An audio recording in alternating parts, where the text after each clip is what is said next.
강혜신의 오늘의 미국. 세계가 트럼프 전 대통령의 귀환을 기다리기도 하고 대비하기도 합니다. 트럼프 당선인이 선거인단뿐 아니라 대도시 파퓰러 보트에서도 승리하자 일반인들도 무슨 일이 일어났는지, 무엇을 놓치고 있었는지 소울 서칭을 합니다. 저도 마찬가지입니다.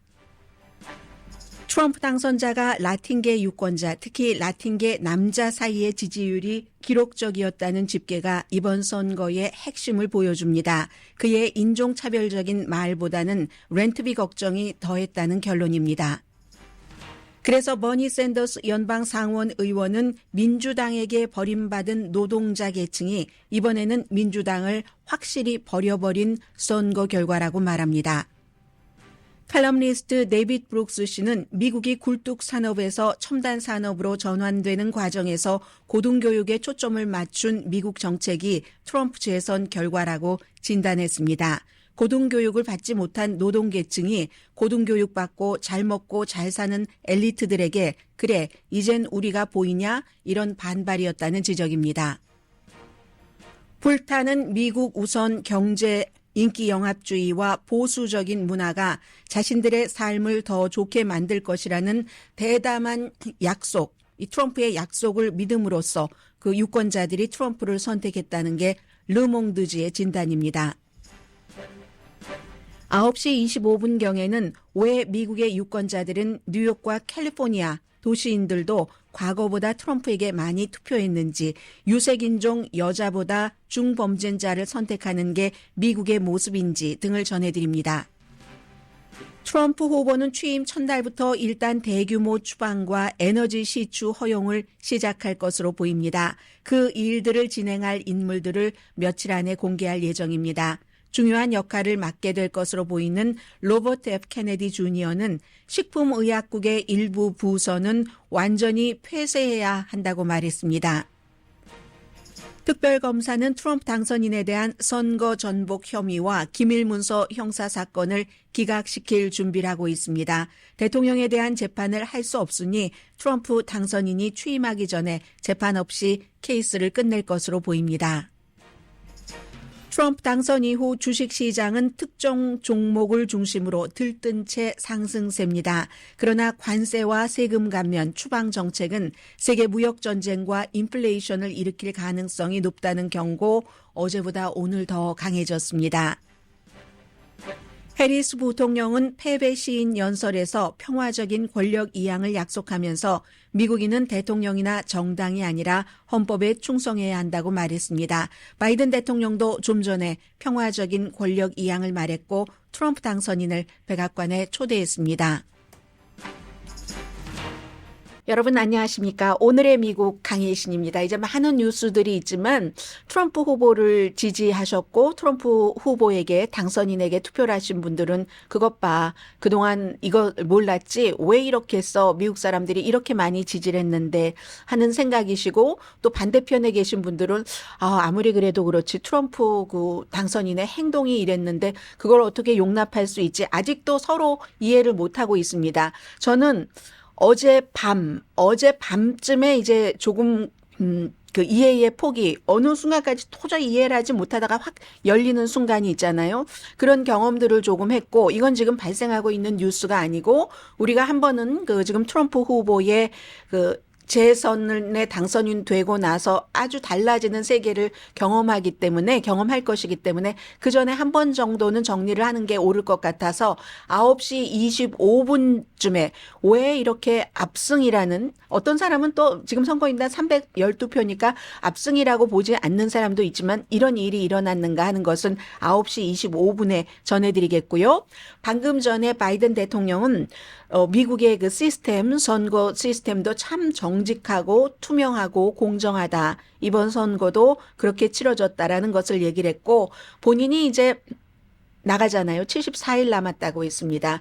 우리가 한 일이 많다라고 얘기하지만 별로 그 얘기 안 들을 것 같습니다. 한 일이 많았고 앞으로도 많이 할 것이고 경제가 강하다라고 얘기를 했지만 일반 사람들은 경제가 강하다는 걸 느끼지 못하는 것. 이것도 제가 어젯밤에 왜 그럴까? 뉴스를 늘 보도하면 세계가 부러워하는 경제라고 하잖아요. 그걸 이제 분명하게 느낌으로 그냥 수치나 머리로서가 아니라 마음으로 알 수 있게 됐습니다. 9시 25분경에 전해드리겠고요. 오늘 이제 미국의 신문들의 일면을 보면은 신문들이야 이제 인쇄 그 마감 시간도 있고 하니까 오늘이 더 정리하기 좋은 날이었었죠. 시카고 선타임즈가 눈에 확 들어오던데요. 트럼프는 과거와 미래의 대통령이다. 이걸 이제 그냥 45대 대통령이었고 47대 대통령이다. 이렇게 표현한 게 아니라 그리고 여러 가지가 사실은 이 의미에 있습니다.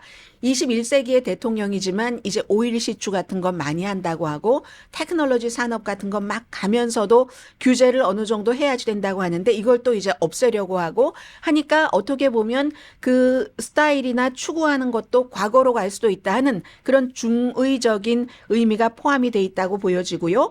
역사적인 컴백이다. 시카고 선타임즈입니다. 워싱턴 포스트는 새로운 트럼프 시대의 시작이다. 일면 완전히 다 트럼프 후보인데 큰 승리는 이번에 큰 승리로 봅니다. 급진적인 변화를 예고한다. 게다가 대고 지금 인선 작업하는데 전부 충성하는 사람들을 중심으로 뽑는다는 것은 우리가 다 예상하고 있는 일이기 때문에요. 탑 이름들 올라오고 있고 특히 이제 로버트 케네디 주니어와 일론 머스크는 트럼프 그 당선인이 큰 자리를 준다 이렇게 얘기를 했기 때문에 어제부터 오늘까지는 로버트 케네디 주니어가 식품의약국에서 폐지돼야지 될 전체 부서가 하나가 아니라 여러 개가 있다. 이렇게 얘기를 했고, 그리고 이제 이 사람이 백신 같은 것을 거부하는 사람이기 때문에 그것을 이제 뭐 고려해야 된다. 이런 얘기를 했는데 그런 중요한 직책을 맡을 때는 또 연방 상원의 인준이 필요한데 상원도 공화당이 지금 이미 52석을 확보를 했고 더 추가를 할 것으로 보입니다. 다수당이 됐습니다. 그리고 이제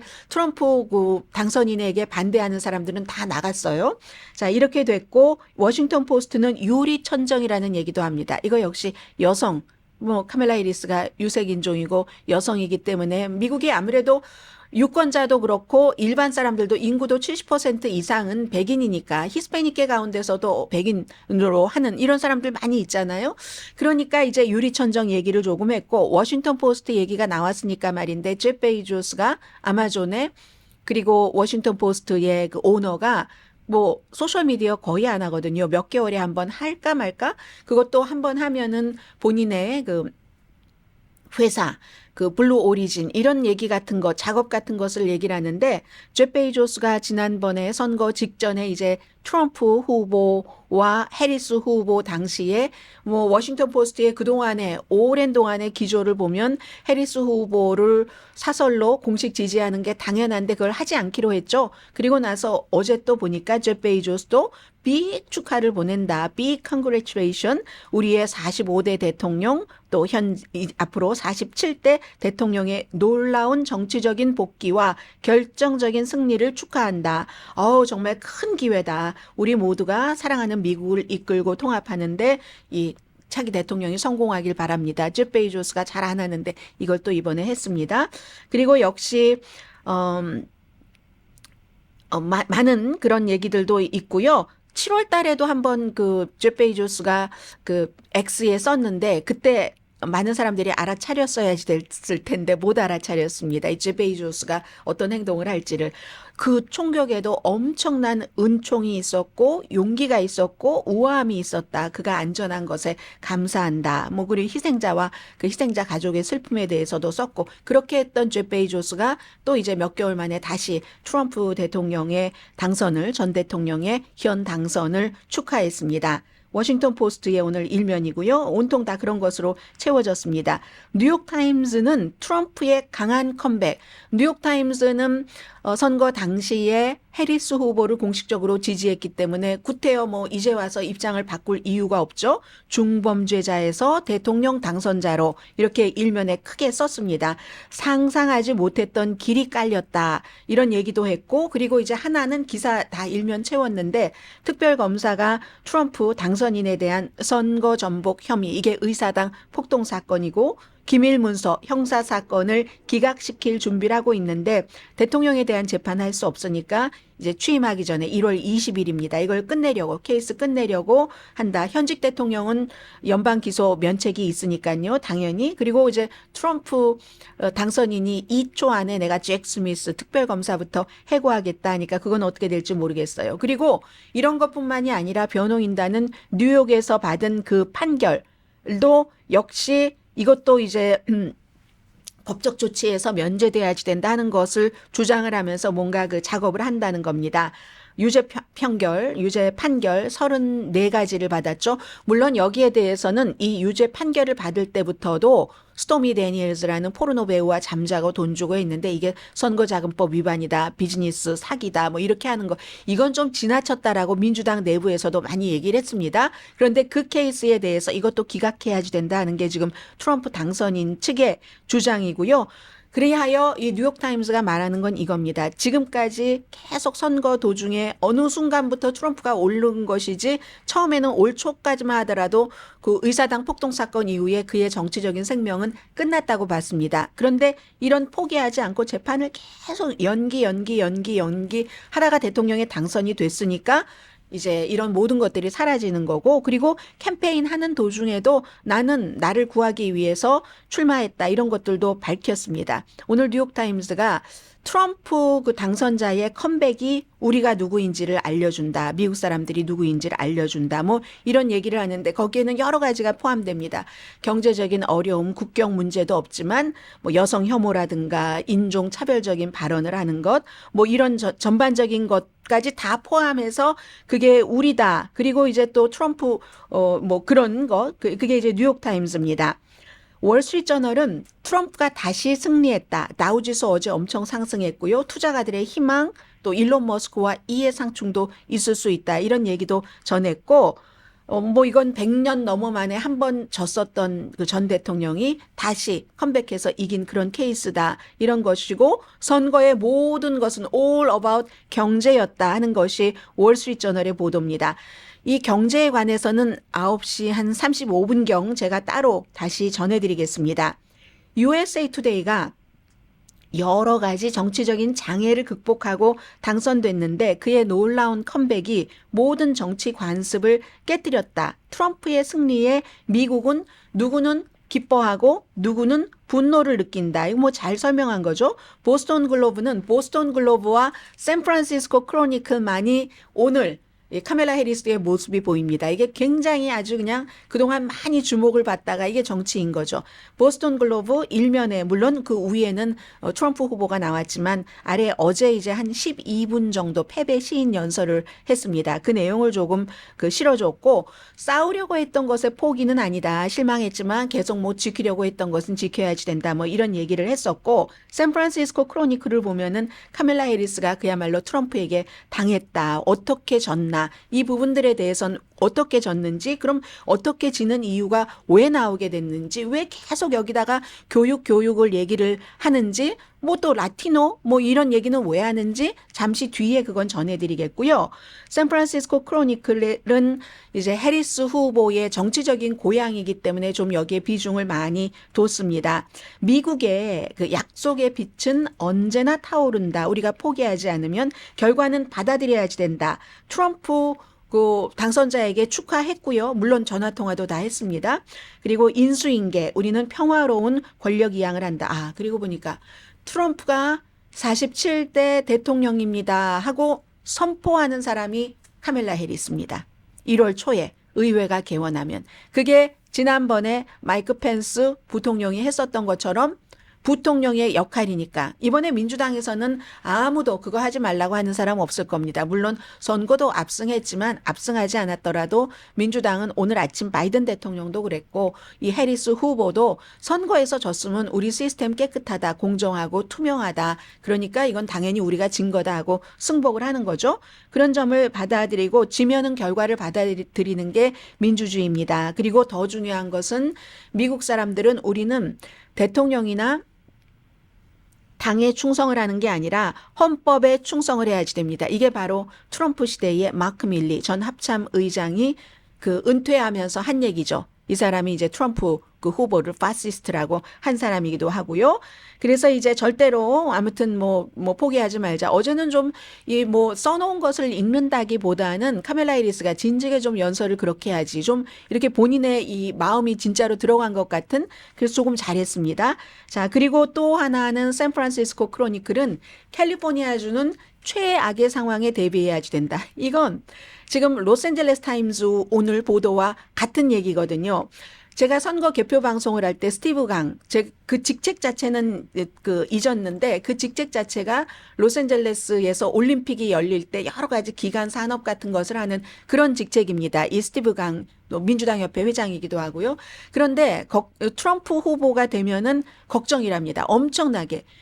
이 올림픽을 하는데 연방정부에서 지원을 해줘야지 되는 것들이 있겠죠. 그걸 안 해줄 수도 있다고 걱정을 한답니다. 그래서 제가 아니 로스앤젤레스는 꼭 로스앤젤레스라기보다는 미국인데 그래도 그걸 걱정하시나요? 했더니 엄청나게 걱정을 한다. 그런 여러 가지가 한두 가지겠습니까? 그리고 또 이제 게빈 뉴섬 캘리포니아 주지사도 maybe, may not 이번에도 카멜라 해리스가 나온다고 하니까 안 갔지. 이 사람은 대통령이 되고 싶은 사람입니다. 임기가 2년 남았는데 캘리포니아의 여러 가지를 지원을 잘해서 이런 강력한 어떤 민주당의 대선 후보로 만들 것인지 이것도 이제 문제인 거죠. 그래서 샌프란시스코 크로니클과 로스앤젤레스 타임즈는 오늘 그런 내용들을 얘기를 했고요.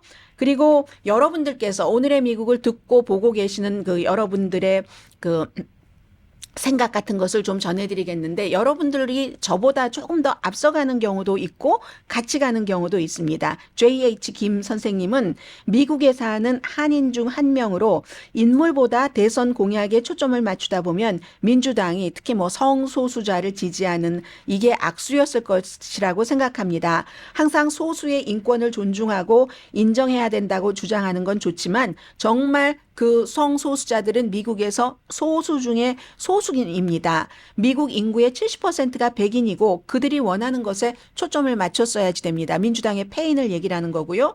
이건 또 뭐 정책을 운영할 때 민주주의라는 게 다수의 원칙이고 하니까 뭐 그렇게도 되겠습니다. 그리고 상디라는 분은 아쉽게도 뭐 상원, 하원은 아직 결론이 나오진 않았지만 민주당이 다수당이 될 것이다 하는 희망이 조금 약해지고 있긴 합니다. 최종적으로 결정되진 않았습니다. 아직 30몇 석 남아있고 그 가운데 몇 석은 캘리포니아주, 애리조나주의 결과가 달려 있습니다. 그래서 그 유권자들이 요구한 것은 살인적인 물가, 폭증하는 불법 이민자 문제 단 두 가지를 해결해 달라는 것이었는데 민주당과 해리스는 딴소리만 하다 졌습니다. 필요한 일, 필요한 약속을 하지 않는다면 4년 뒤에 또 패배할 것입니다. 그리고 SJO 2048 이분께서는 민주당, 공화당 색깔 없어진 지 이미 오래됐어요. 그저 국민들의 가려운 곳을 긁어주는 일자리를 지켜주는 정당이 집권합니다. 이게 사실은 트럼프 후보가 점점 민주당 쪽 예전에 공화당을 이렇게 섬기고 아니 노동자를 섬기고 노동자에게 좋은 정책을 펼쳤던 그 민주당의 것을 공화당인 트럼프 후보가 간 것이죠. 이게. 그리고 또 그 리히 23 이분께서는 투표 결과를 보니까 뉴욕 퀸즈 우리 동네도 빨개요. 이 이민자에 대한 반감이 표로 나온 것 같습니다. 민주당이 너무 순진했던 거죠. 투입된 뭐 세금 환수, 범죄자 추방 대책만 내놨어도 이 지경은 아니었을 듯합니다. 새바람이라는 분은요. 철저히 망했을 때 새롭게 시작합니다. 노동자, 농민, 영세, 자영업자, 일하는 사람들의 정당, 세계 평화를 추구하는 진정한 글로벌리즘, 주류 언론 등 기득권에 기대지 않는 진보 정당으로 환골 탈퇴하길 기원합니다. 그리고 SH Love라는 분은 더 이상 미국은 볼 수 없는 듯 알고는 있었지만 무지한 미국인들이 어마무시하네요. 뭐 이분은 이런 얘기도 해주셨고요. 오늘 아침에 나오는 거 보면 46%의 라티노가 트럼프 후보에게 투표를 했습니다. 로널드 레이건이나 정말 그 텍사스에서 주지사를 지낸 부시 보다도 더 많이 받았는데 특히 항상 이게 남자와 여자가 갈리거든요. 라티노 남자.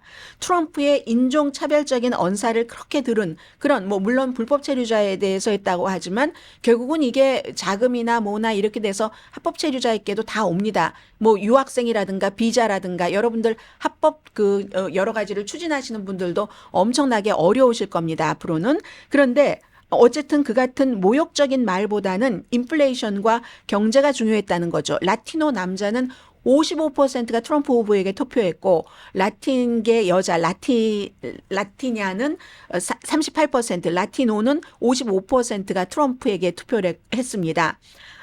이게 뭐라고 말을 하든지 아무리 민주당에서 뭐 민주주의가 어떻고 이런 말을 해도 나 빌 내야지 돼. 내 아이 나는 이렇게 노동을 하고 살지만 또 라틴계 남자들이 노동을 많이 하잖아요. 라틴계도 남자보단 여자가 대학을 더 많이 갑니다. 세월이 오래 지나도. 대학교 많이 가면 당연히 깨끗한 잡, 돈 많이 잡는 잡을 갖죠. 그래서 나는 대학을 못 가서 이렇게 뭐 굳은 물에 손 담그고 일하지만 내 아이는 대학을 보내야지 되겠어. 새 차도 좀 사고 싶단 말이야. 이게 바로 제가 개표 방송을 할 때 라팔마의 전 시장이었던 피러김. 그 전 시장이 강조하는 게 그겁니다. 다 좋은데 결국은 유권자는 다른 거 생각하지 않습니다. 뭐 미국이 무너지든 퇴색하든 내배 부르면 됩니다. 뭐 이런 식으로 얘기를 했거든요. 자, 그리고는 버니 샌더스 연방 상원 의원은 노동계층을 버린 민주당. 노동계층도 민주당을 버린 거다. 이거 놀라운 일이 아니다. 정말 굉장히 많은 사람들을 실업자로 만들 위험이 있는 첨단 기술에만 포커스를 두고 의료 비용도 엄청 비싸고 그리고 또 이 사람은 주이시지만 굉장히 많은 사람들의 목숨을 앗아간 가자 전쟁에 대해서 미국이 이스라엘에 얼마나 무기 주고 지원을 했는가. 여기도 또 양면이 있어요. 이스라엘의 젊은 여대생 같은 경우는 다른 이슈, 여대생인데도 뭐 낙태 이런 거 다 없이 하고 이스라엘에 대한 그런 것 때문에 해리스를 지지하지 않고 트럼프에게 투표했다는 이런 얘기도 있거든요. 미국 밖에서 하나만 보고 이 섹션 마무리를 하겠습니다. 르몽드. 프랑스 신문이죠. 프랑스에서 가장 큰 신문이고 세계적으로 뭐 제일 많은 사람들이 뭐 보고 있는 신문이기도 하고 불타는 미국 우선 아메리카 포스트 경제 어떤 인기 영합주의와 보수적인 문화 이게 바로 성 문화에 대한 그런 것이죠. 그런 것들 뭐 성차별 안 해야지 된다. 그리고 뭐 성전환자 어떻게 해야 된다. 이런 것들 그런 것들이 그리고 거기에다가 여러분들을 부자 만들어 드리겠습니다 하는 그런 대담한 약속으로 좌절한 유권자들을 사로잡았다. 그러니까 표가 물론 부자도 트럼프에게 주고 가난한 사람도 주지만 숫자는 누가 더 많겠습니까? 그런데 르몽드는 트럼프는 즉시 시험대에 오를 것이고 대량 추방과 엄청난 관세는 그의 승리를 가능하게 한 바로 그 사람들을 해칠 수 있다는 것을 보게 될 것이다. 믿을 만한 근거에 의해서. 이게 이제 르몽드지의 얘기거든요. 뭐 어떻게 될지 모르지만 아무튼 미국은 지금까지와는 지난 4년 동안과는 또 다른 나라가 될 것이다 하는 것만은 분명한 것 같습니다.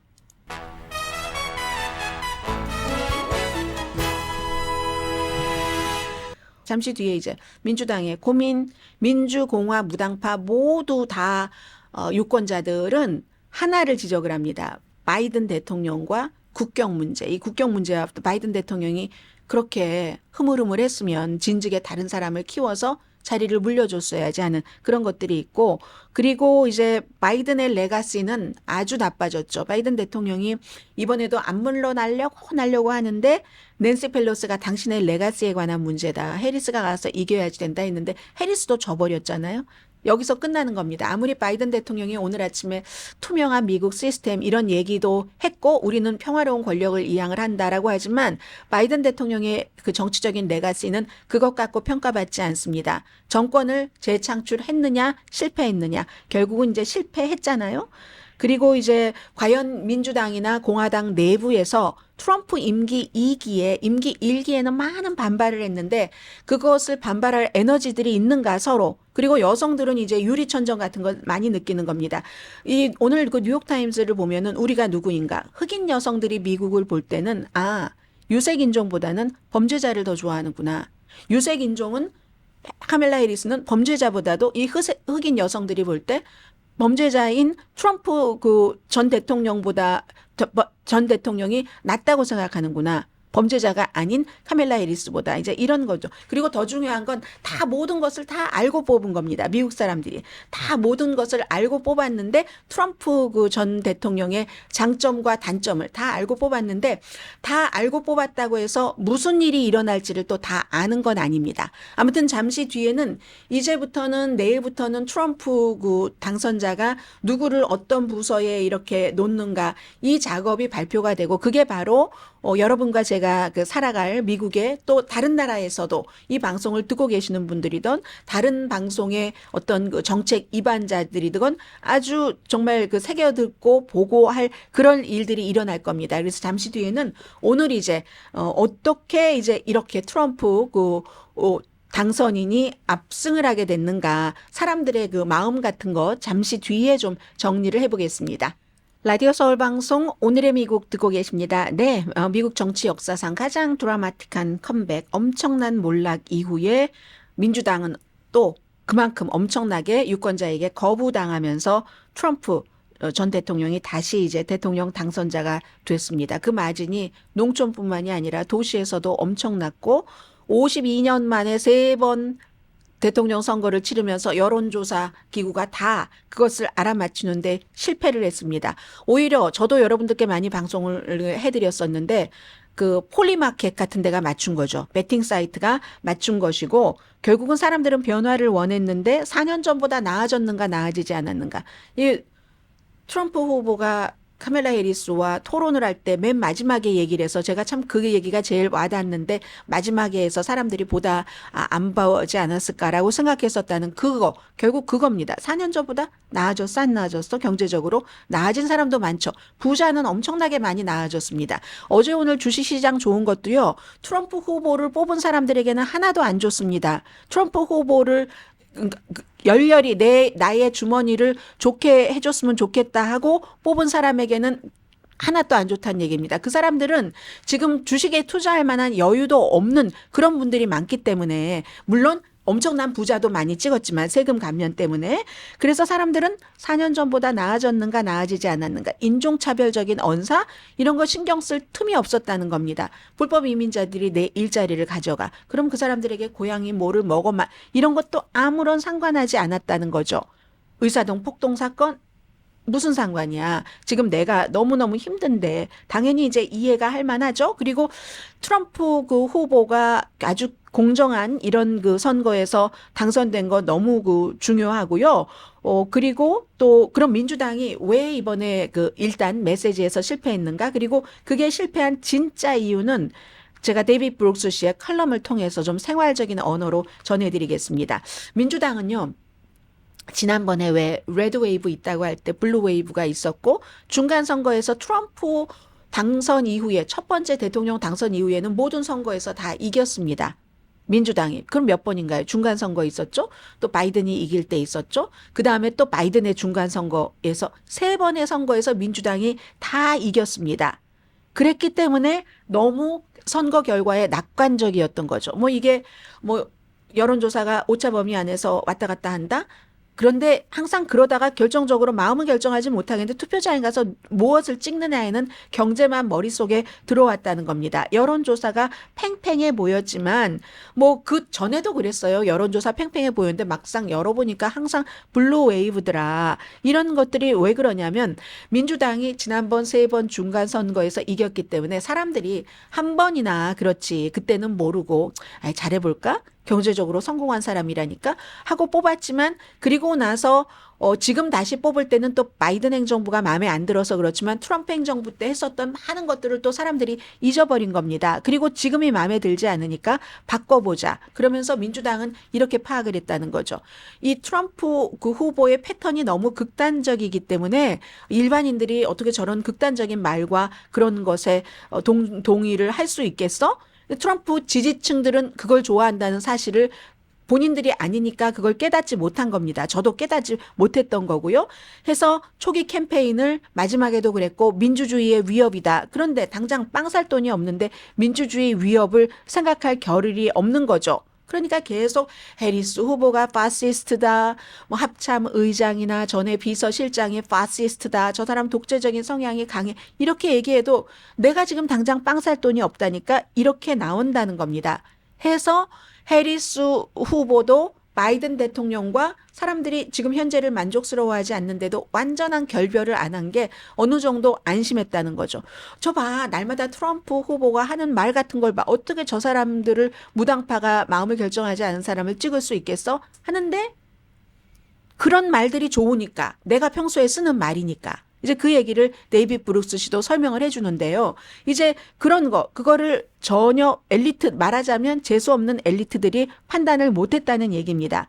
트럼프를 반대하는 사람이 무당파에서도 다수라고 믿었던 게 결함이라는 얘기를 하고 있는 거죠. 그리고 중간 선거와 대선은 아주 다르죠. 바이든 대통령이 이기고 나서, 그리고 대선을 안 치러봤잖아요. 바이든 대통령이 이길 땐 왜 그랬습니까? 트럼프 뽑자 해서 뽑아봤더니 그 다음에는 뭐 코비드 때 뭐 클로락스를 뭐 마시면 된다, 뭐 선에 뭐를 하면 된다, 뭐 하이드록시 클로로킨이 그렇고 이런저런 얘기를 하고 하면서 사람들이, 그리고 경제도 많이 내려가고 하니까 이건 안 되겠다, 도저히 트럼프 가지고 안 되겠어 해서 바이든을 뽑은 거잖아요. 그런데 그리고 그 이후에 중간 선거가 한 번 있었는데 중간 선거와 대선은 다릅니다. 중간 선거는 조금 정치에 관심도 있고 뉴스를 제대로 팔로우하는 사람들이 많이 가서 투표를 하고, 대선은 그런 게 아니에요. 그냥 이런 사람 저런 사람 다. 그러니까 말하자면 중간 선거 때는 뭐 좀 나이도 많고, 그리고 나이도 많아서 생각도 많고 교육 수준도 조금 높고, 그리고 국가 기관에 대해서 나이가 많으니까 좀 기관에 대해서 여러 가지 신뢰하는 사람들, 그런 사람들이 많이 나가서 찍는데, 이 대선은 또 그렇지 않은 사람까지 다 포함되니까 트럼프 지지자들이 엄청 많이, 그래서 중간 선거가 투표율이 낮잖아요. 그런 것들을 사람들이 생각을 못했고, 민주당에서 트럼프의 저런 극단적인 언어가 아주 나쁠 거야, 그게 오히려 좋을 수도 있다는 걸 트럼프 지지자들은, 그 급진주의를 좋아한다는 것을 놓쳤을 수도 있다는 얘기죠. 민주주의 이거 큰일 나. 아니, 나라가 위험한 것보다 내가 위험한 게 더 중요하지. 렌트비 내고 뭐 이런 낙태보다 내 렌트비가 더 중요하지. 자동차도 바꿔야지 되는데 이거 바디숍에 가면 돈이 더 들어. 뭐 이런 생각들이요. 대부분의 미국 사람들은 트럼프 후보에게, 당선인에게 호의적이지는 않았지만, 그렇지만 그럼에도 불구하고 많은 사람들이 굉장히 도시에서도 많이 찍었다, 이런 겁니다. 플로리다주의 마이애미 데이드 라티노 엄청 트럼프에게 투표했고요. 텍사스 남부국교, 뉴욕의 브롱스, 퀸스, 브루클린 남쪽, 뭐 이런 모든 곳에서, 미시건에서 아랍계들도, 펜실베니아에 또 히스패닉계도 쓰레기선 발언, 푸에르토리코 이후에도 그랬다는 겁니다.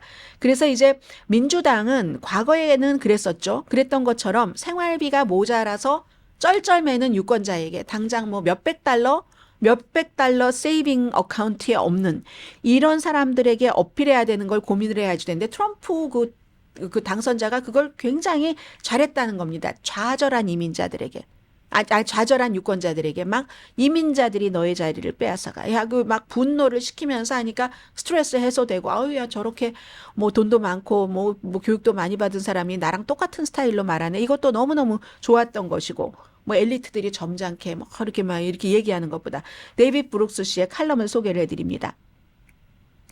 이 맨하탄 그 엘리트에 대한 퀸스 태생의 원망, 이렇게 표현을 했는데, 저는 이걸 그리고 설명은 안 했어요. 저는 이렇게 생각이 됩니다.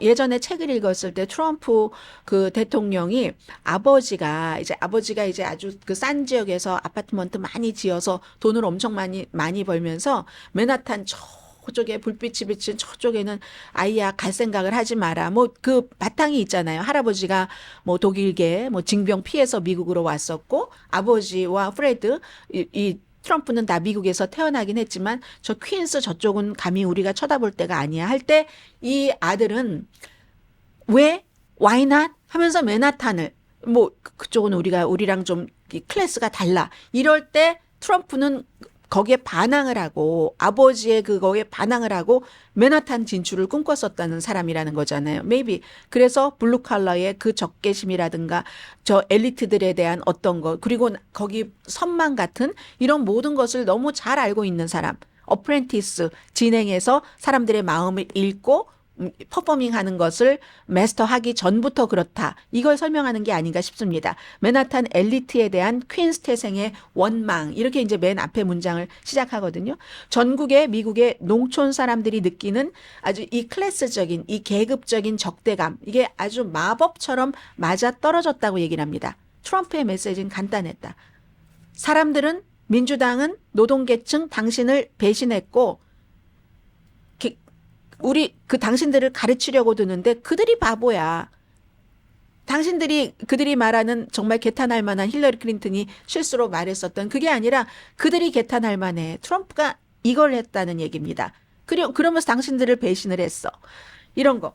2024년도에 사실은 민주당이 만들었어야지 되는 그것을 트럼프가 만들었다는 겁니다. 다인종, 노동계급, 블루칼라.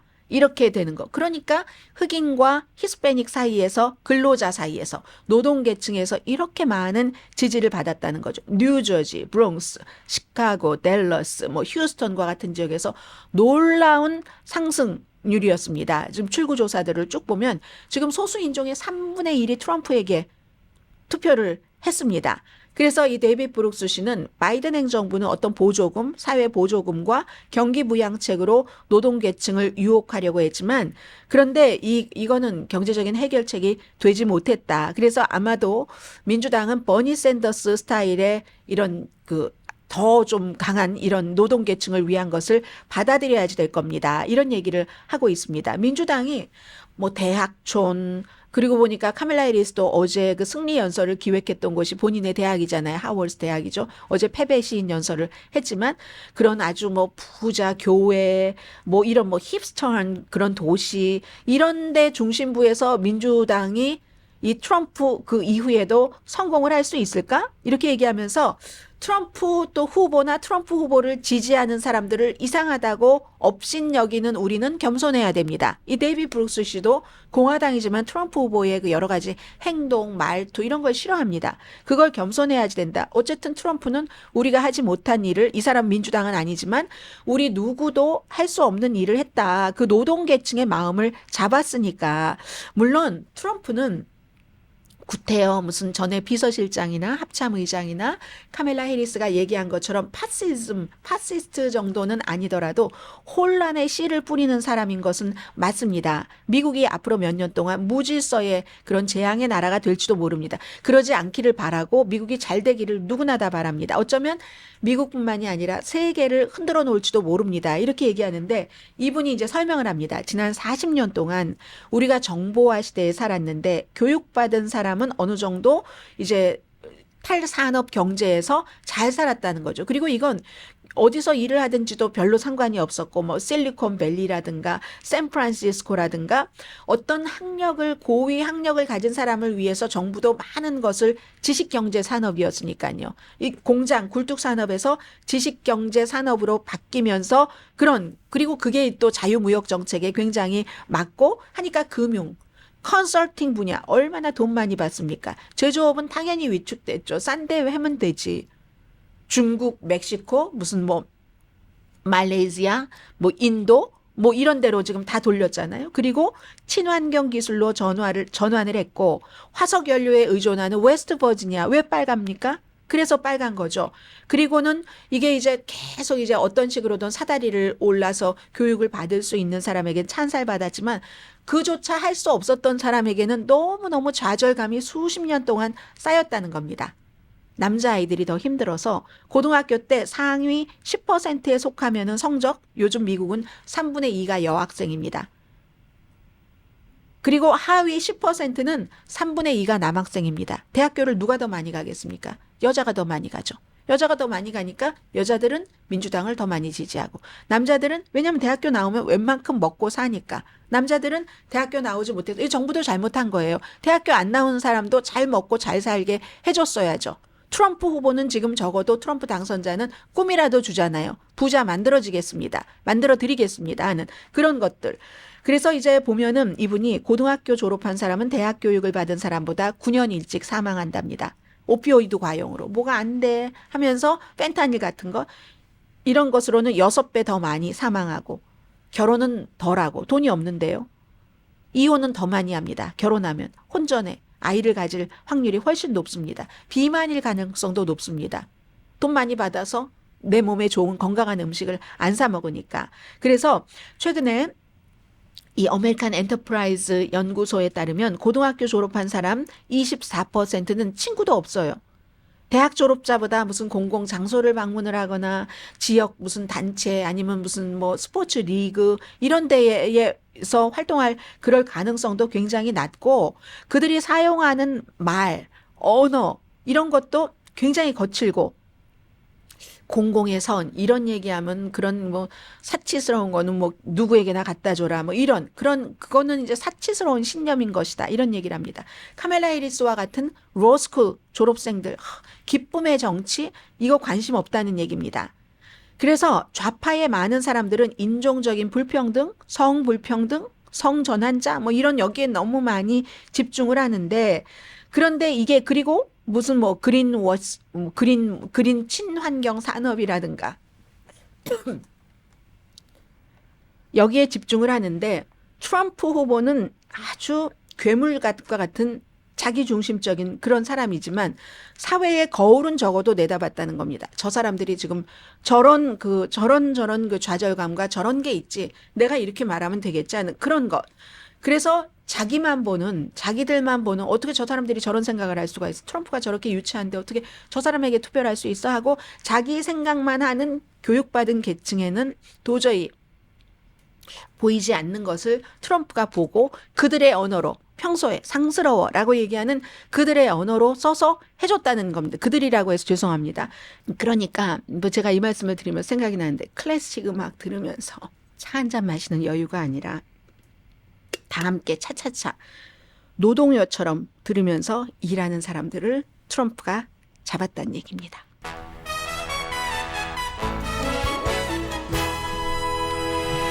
네, 시간이 많이 지나갔네요. 지금 뭐 어제 오늘 주식시장 분위기 아주 좋고요. 당분간 좋을 겁니다. 이제 트럼프 후보가 당선이 됐기 때문에 그리고 트럼프 후보의 경제에 대해서는 이제 미리 우리가 좀 생각을 하고 있는 겁니다. 규제 완화, 대규모 그 세금 감면, 관세 중요하죠. 또 이민 정책도 어차피 경제이기 때문에 이렇게 말씀을 조금 드리겠는데 보면은 기본적으로는 세금 인하부터 말씀을 드리면 2017년도 내년 말에 끝나는 그런 그 소득세 이걸 이제 다시 그 대통령이 2017년도에 그 통과시켜 놨던 거예요. 트럼프 그 당시 대통령이 그걸 이제 계속 하겠죠. 법인세율은 지금 21%인데 이것도 트럼프 그 대통령 당시에 내려놔서 15%까지 간다고 하고 팁에 대한 세금도 없애겠다 하는데 이것도 메이비 공화당이 양쪽 다 다수당이 되면은 해줄 수도 있을 것 같습니다.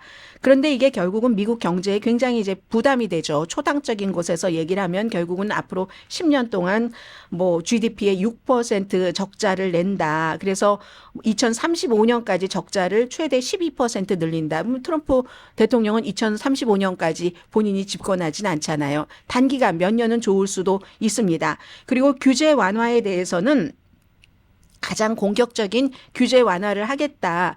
인공지능 같은 것도 지금 바이든 행정부에서는 뭐 이 정도는 하면 안 돼. 그리고 정부에게 어떤 일을 하는지를 알려줘. 이런 식으로 하는데 트럼프 후보는 그거 없앨 겁니다. 그리고 이걸 이제 일론 머스크가 많이 얘기를 할 것이고 암호화폐에 대해서도 암호화폐는 사기다 이렇게 얘기를 하다가 또 그 본인에게 그 지원자 많이 그 기부자 늘어나고 이러면서부터는 미국을 뭐 세계의 암호화폐의 수도로 만들겠다 이렇게 얘기했으니까 이쪽도 지금 많이 그 오르고 있는 거고 에너지의 경우에는 정부 연방 정부 소유의 땅에서 많이 채굴할 수 있도록 해주고 그러니까 어제 뭐 그런 주식은 오르고 그리고 이제 태양광 그 패널 제조업체 폴스 솔라는 뭐 폭락하던데요. 어제 보니까 뱅크 오브 아메리카 같은 대형 은행은 상승하고 그런데 결국은 이 관세와 이민에 대한 것은 보호무역주의를 한다는 건데 이게 이제 그 미국도 보복을 받을 것이고 미국이 수입하는 모든 제품의 10%에서 20% 관세,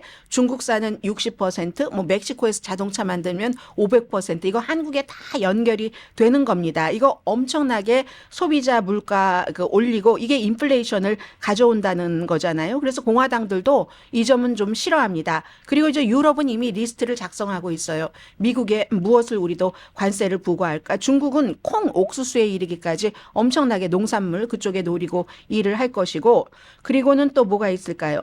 바이든 대통령 시절에 인플레이션에 대해서 분노했기 때문에 트럼프를 찍었는데 결국은 그렇게 한 유권자에게는 아주 아이러니한 아주 잔인한 아이러니가 될지도 모르지만 그래서 인플레이션이 다시 올라가면 미국 경제의 장점 시작할 때 이제 장점이 되겠죠. 뭐 인플레이션 많이 낮아졌으니까 그게 결국은 단점으로 약화될 수도 있을 것이다. 그리고 대량 추방이 제일 불확실성의 원천인데 대량 추방하고 나면 추방하는데 돈이 엄청나게 많이 들고 그리고 노동력이 줄어듭니다. 경제에 엄청난 타격이죠. 여기서도 인플레이션이 일어나고 주택부터 모든 물가까지 과일값 비싸다고 여러분 그 트럼프에게 후보에게 찍으신 분들이 이게 또 역효과를 받을 수도 있습니다. 그리고 이제 이민은 불법 단속에서 시작해서 어디에 자금을 이쪽에 쓰고 이렇게 배당하는 과정에서 합법 이민 같은 거 속도가 굉장히 늦어질 수 있다는 거고요. 그런데 이제 이걸 아예 다 누군가가 다 그렇게 하게 하겠어? 조절할 수 있지. 조절할 수 없습니다. 지금은 트럼프 그 당선자가 다 본인의 충성파를 세우기 때문에 그래서 시트벨트 매세요. 이코노미스트의 얘기입니다. 내일 뵙겠습니다.